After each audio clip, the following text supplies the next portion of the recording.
মায়ের দয়া যাতে না হয় সেই কারণেই শহরাঞ্চল অপেক্ষা গ্রামের মণ্ডপে এই পুজোর চল রয়েছে। এই মা হলেন দেবী শীতলা। শীতলা মা কৃষি সভ্যতা ও শস্য উৎপাদনেরও দেবী, কারণ তার পুজোয় কলসি, ঝাঁটা, কুলো দরকার হয়।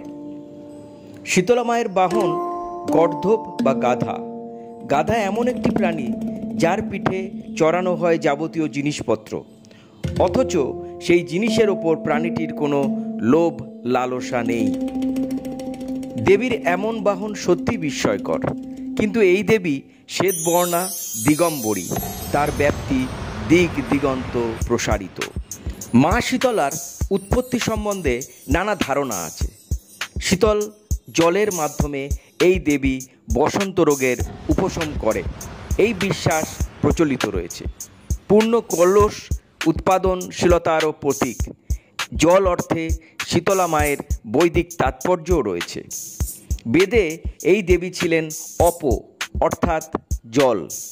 আবার বিশ্বকোষ রচয়িতা নগেন্দ্রনাথ বসুর মতে অথর্ব বেদে তক্ষণ শব্দটি রয়েছে, যার অর্থ জল। শ্রীরামপুরের চাতরায় অনুষ্ঠিত হচ্ছে শীতলা মাতার পুজো। এই পুজো প্রায় 200 বছরের প্রাচীন। ষষ্ঠীর দিন বিকেলে মন্দিরে মায়ের আগমন হয়। পুজোকে কেন্দ্র করে চাতরাবাসীর উৎসাহ উদ্দীপনা থাকে চোখে পড়ার মতো। দুর্গাপুজোর চেয়ে এই অঞ্চলের মানুষের কাছে এই পুজোর টান কিছু কম নয়। শীতলা মাতার মুখের আদল একেবারে মা দুর্গার মতো। অন্য একটি মতে মা শীতলা হলেন ব্রহ্মার মেয়ে কাত্যায়নীর রূপ। আবার কেউ কেউ দেবী শীতলার সঙ্গে বৌদ্ধ হারিতি পর্ণ শবরীর সঙ্গেও সাদৃশ্য খুঁজে পেয়েছেন। পশ্চিমবঙ্গের বিভিন্ন প্রান্তে মা শীতলার মন্দির রয়েছে, এমনকি গুজরাটের মোধেরার সূর্য মন্দির, রাজস্থানের যোধপুর, বারাণসী, নানা জায়গায় মা শীতলার অস্তিত্ব পাওয়া যায়। আবার উত্তরপ্রদেশে শীতলা ভবানী, মধ্যপ্রদেশে মারই, ওড়িশায় ঠাকুরানী, মহারাষ্ট্রে মাতামা, অসমে আই অটোয়া প্রভৃতি নামেও শীতলা মায়ের পুজো অর্চনা হয়ে থাকে। উল্লেখযোগ্য বিষয় হলো এই দেবী বট, অশ্বত্থ ও নিম গাছের নিচে পূজিতা হন। বারাসাতের দক্ষিণ পাড়ায় শীতলাতলা রয়েছে। এই প্রাচীন মন্দিরটিতে মা রয়েছেন অশ্বত্থ গাছের নিচে।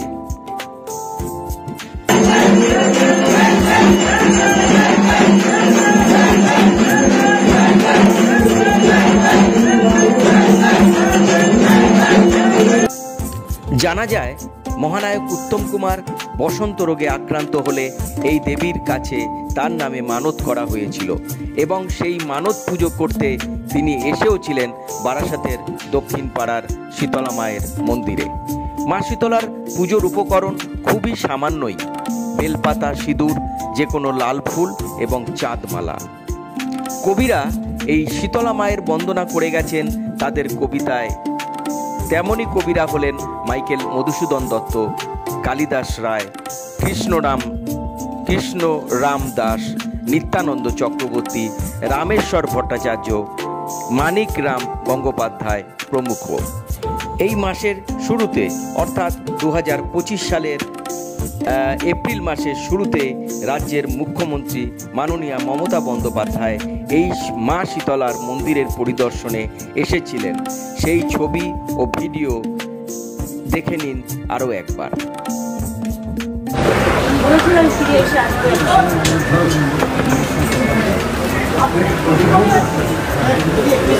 দাদা দাদা এটা একটু দিন।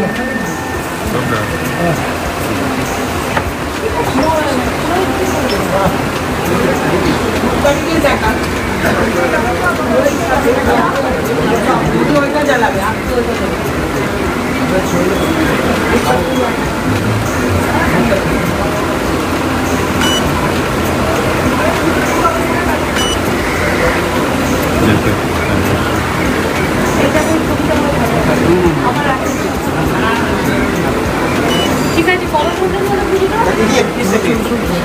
और चौथा में अच्छा तो भाषण ভাষানে আমি নেই। 31 से में दीदी ठीक है দিদি যেটা বলছিলাম 28 বা 29 তারিখ আপনাকে আসতে হবে তো ওইটা ওই গাড়ি আমি দেখে নেবো আগে। আমি চিঠিটা পাঠিয়ে দিচ্ছি তাহলে আপনাকে 31শে মে তো পুজো। না একটু আমি 28 বা 29 তারিখ আপনার সময় চাইছি কিন্তু আমি চিঠিটা